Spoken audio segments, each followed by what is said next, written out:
Ciao pittori! Oggi andiamo a dipingere un incarnato fantasy a tema Nurgle di Warhammer e dipingendo Festus, il signore delle sanguisughe. E tutta la lista dei colori usati nel video sono disponibili sul mio Patreon.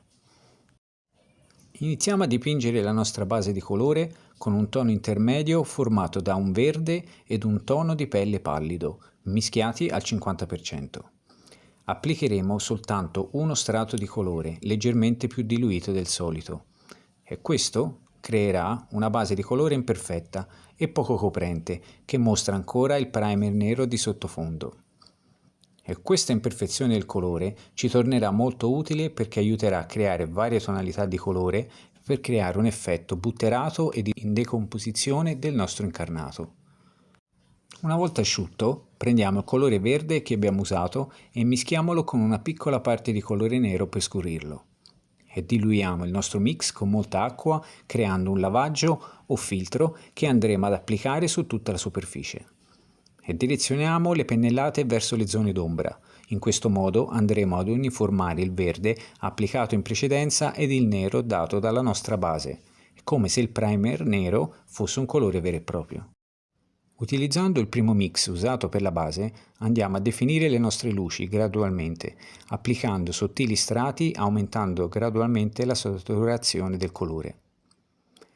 Aggiungiamo altro incarnato pallido al mix schiarendolo ulteriormente ed andiamo a accentuare ancora di più le luci, sempre utilizzando la stessa tecnica di vari strati leggeri che aumentano la saturazione gradualmente.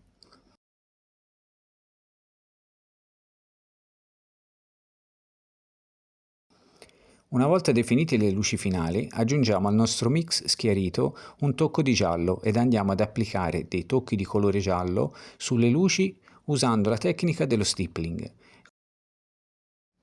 E definiamo gli ultimi dettagli come irritazioni della pelle usando del rosso mischiato all'incarnato pallido. Utilizziamo il mix più o meno diluito per formare variazioni di colore e saturità nelle zone irritate.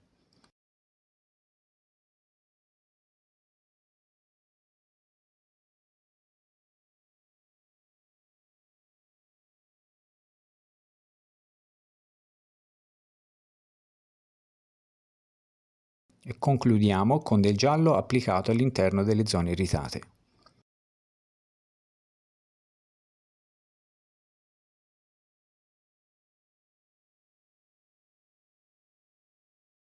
Spero che questo video vi sia stato utile e se avete domande fatemele sapere nei commenti. Iscrivetevi al mio canale o al mio Patreon per supportare il canale e rendere possibili questi video.